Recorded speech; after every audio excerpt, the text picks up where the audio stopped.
Hey y'all, welcome back to my channel. Aimee here. Today we're going to talk about my July wrap-up. My very short and sweet July wrap-up. I pretty much read nothing but male romances for the month of July. The month of July was a little bit stressful for me. If you watched my video, my life update video, you know all about that. Things are finally I guess leveling out. My dad's doing great. We're able to come back home only for a couple days during the week. We still don't have access to everything, so I'm still going into the office every week, but it's not every day. But hopefully that will be resolved soon as well, and I can maybe return back to my normal life, whatever that may be. But all in all, it hasn't really been bad. As I've, gotten used to it, things have been a little bit better. I'm not as stressed out anymore. But anyway, moving on. So yes, my comfort reads are male romances, as well as rereading or re-listening to a book or series that I absolutely love, which for me is The Thirds. The first book being Hell and High Water by Charlie Cochet. So I pretty much listened to the first 5 books in this series for the month of July. Although I did have some other reads that I was like physically reading, but the Thirds is what I had in my ear because I love these guys. They give me life. They make me laugh. They make me smile.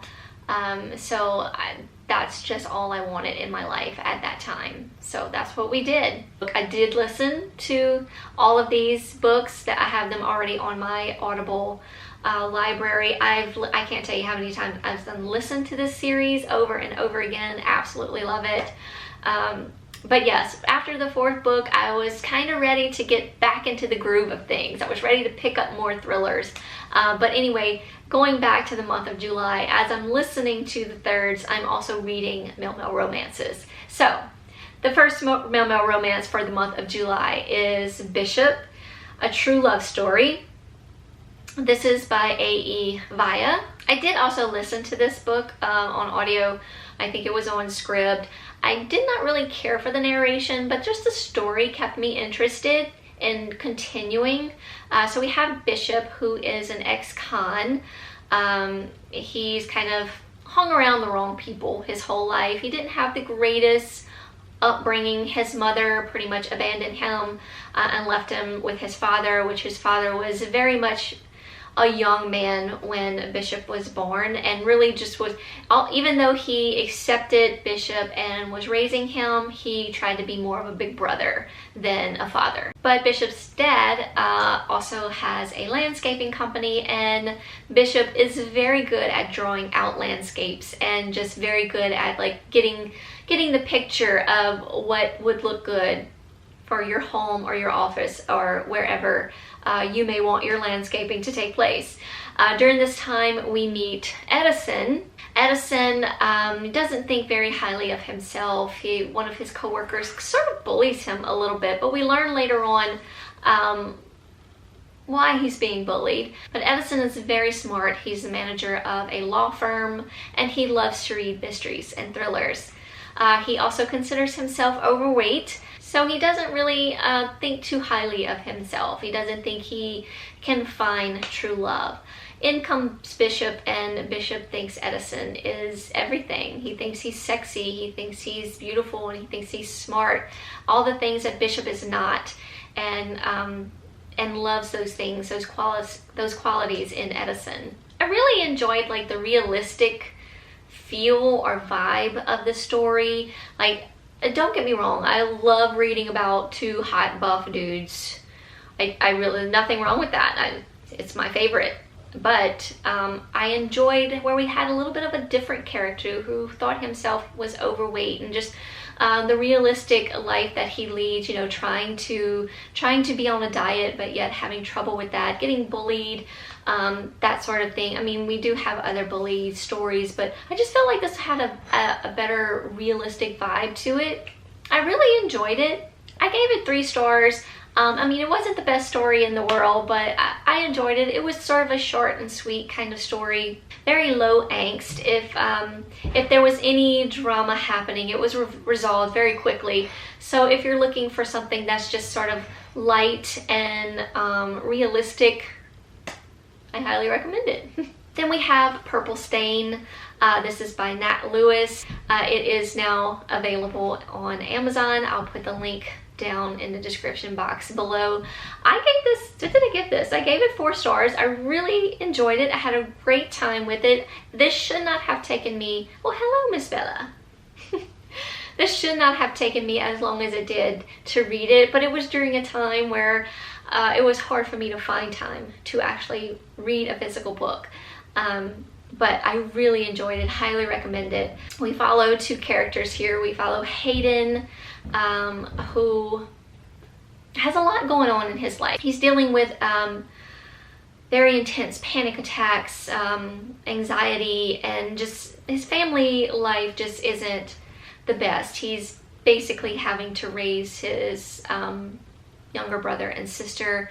His mom's not in a good place.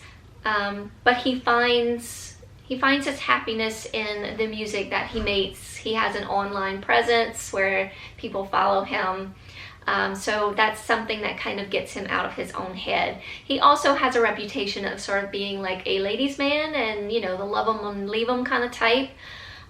He did have a girlfriend for a while, but, you know, nothing was really there.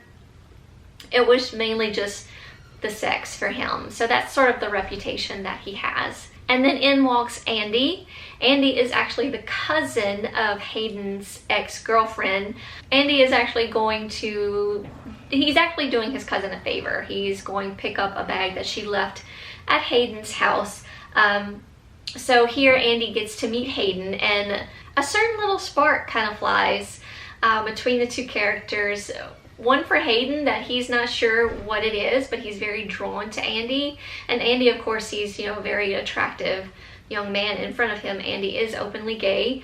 Hayden has noticed guys in the past, you know, that they're, you know, very looking guys, but he's never really explored that part of his sexuality. And now he is just drawn to this person. So and Andy happens to be a fan of Hayden's YouTube channel and just a fan of Hayden in general. So they become friends, they start hanging out, and, you know, one thing leads to another. Are you gonna help me? Are you gonna help me talk about some books? Okay.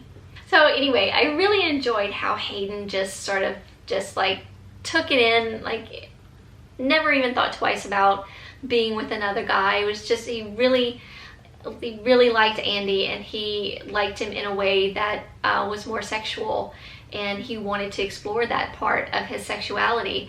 Lots of sexy times in this book, which I have no problem for whatsoever.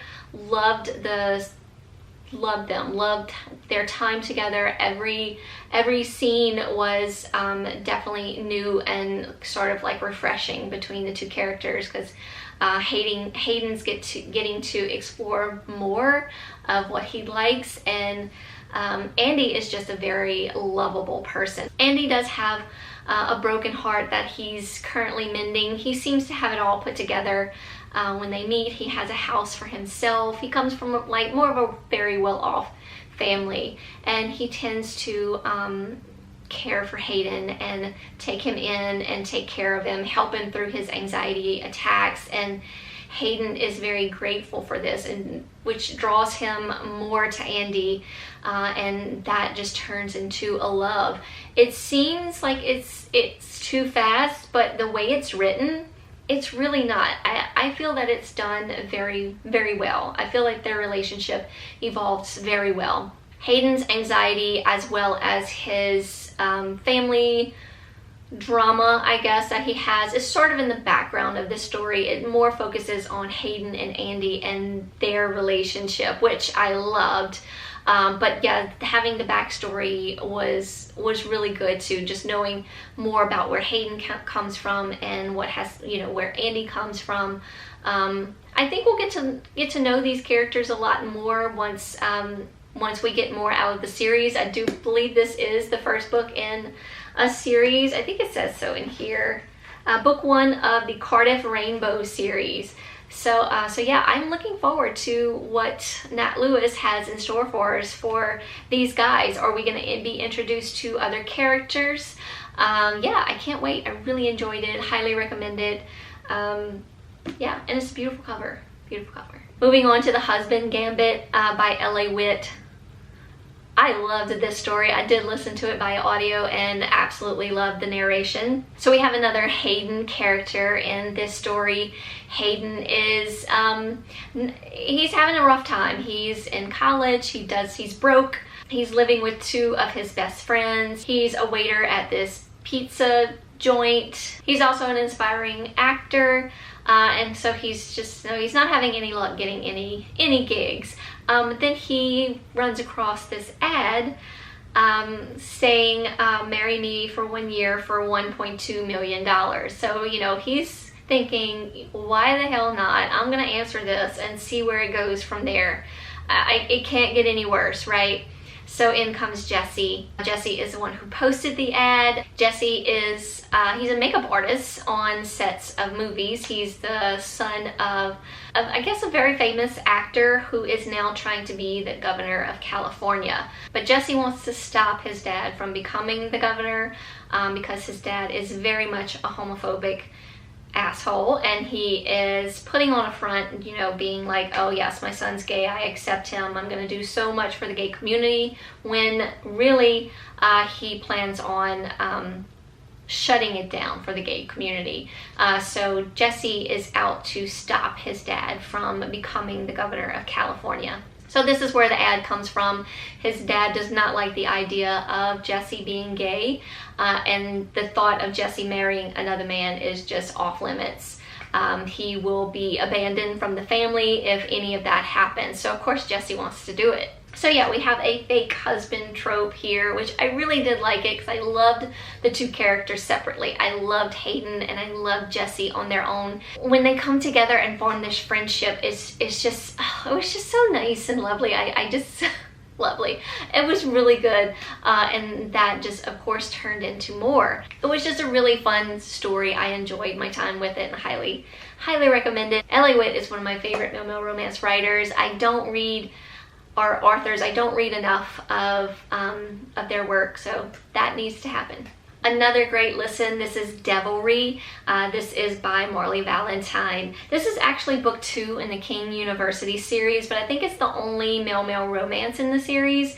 I jumped into it. It can definitely be read as a standalone. This is a forbidden teacher-student relationship. There's also a little bit of an age gap. 2 of my favorite tropes. So we have Elijah, who grew up in a very religious family.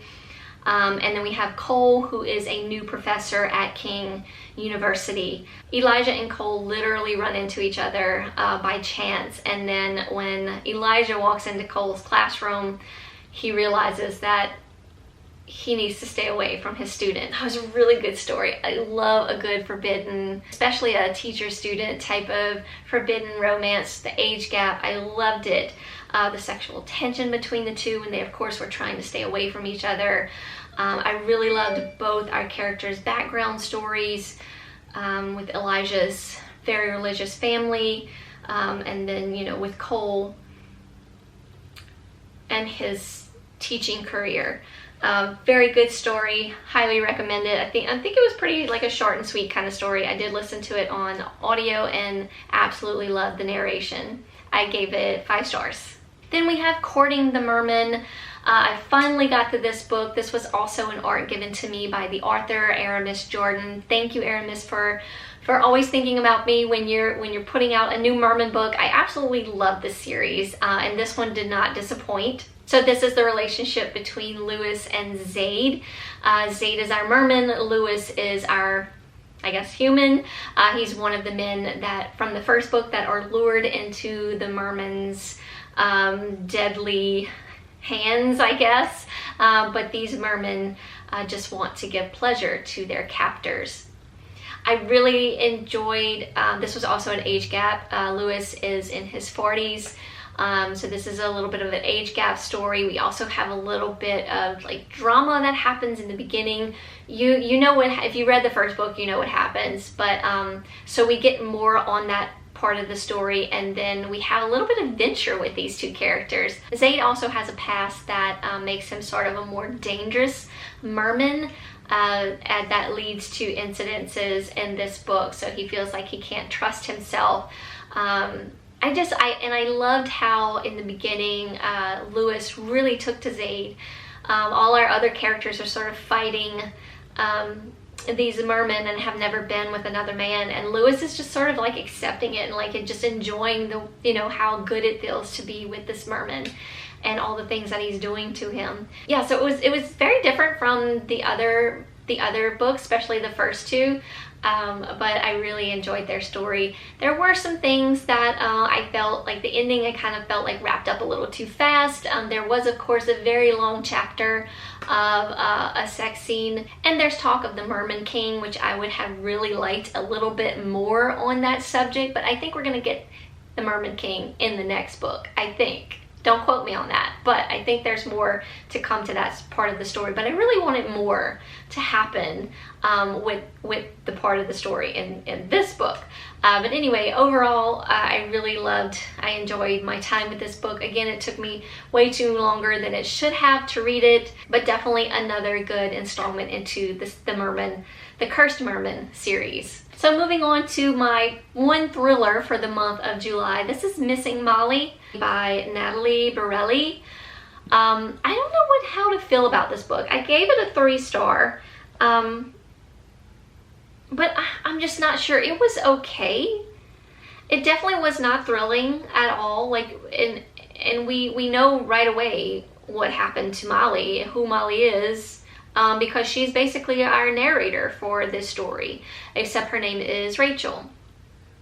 And I thought this was going to be more of a podcast and a book kind of deal, because the newspaper that Rachel works for is sort of struggling, so they decide that they're going to put out a podcast and open up a cold case to see if they can solve the cold case of missing Molly. So 12 years ago, Molly's family was murdered, and Molly was nowhere to be found. So no one knew whatever happened to Molly. Rachel / Molly sort of tries to take over this podcast, so none of the past can really come back, and nobody ever finds out what happened to her. She's definitely afraid of her secrets from the past coming back to haunt her. But yeah, like I said, it was just okay. I didn't find it thrilling or really that interesting. I did listen to it on audio. I didn't really have like the want to like keep picking it up, but I did because I just wanted to see where it was going. And like the book, the narration was just okay. I did try to read another thriller, actually a book of the month. This is Everything We Didn't Say by Nicole Bart. But I don't know. I couldn't get into this. I got about to chapter 9, I think, and I was just like, I just didn't care. I didn't want to pick it up. I didn't want to listen to it. I didn't care about the book, the characters, or what was happening. I couldn't tell you even what it was about. Again, I thought this was going to be a podcast and a book kind of thing, because we have Juniper who's coming home to where some events happened. Her neighbors were brutally murdered right outside their barn, and Juniper's younger brother became the prime suspect. And Juniper is back in town, so say to help a friend, but she's really here to repair the relationship between her and her daughter. So she has a daughter, so there's a story there that I really just didn't care about either. And then the whole true crime podcast thing, it like a true crime. It says, as history begins to repeat itself, a dogged local true crime podcaster starts sniffing around. The race to the truth puts past and present on a dangerous collision course, except this time it's her daughter's life that hangs in the balance. So I don't know. I didn't get far enough to see where that led, but up to chapter 9, there was nothing really about the podcast except that, you know, it was the podcast was going to be opening up this case. But yeah, I don't know. Did y'all read this? Let me know in the comments down below. Should I try again? Maybe I was just in a bad place, because I picked this up right at the beginning of the month, but that's just not what I wanted to read, and I just didn't care. But I did read a few Goodreads reviews that, you know, nothing was really highly said about this book. But yeah, let me know in the comments down below. Did y'all read this? What did y'all think? Should I give it another go? Let me know. Well, that's it, y'all. I said this was going to be short and sweet, but I talked too much. Let me know in the comments down below, what did y'all read for the month of July? Anything I should pick up, any male romances, any recommendations, let me know. As always, thank y'all so much for watching. Hope y'all are all doing well out there, staying safe. Hugs from me all around, and I'll see y'all very soon in a new video. Bye, y'all.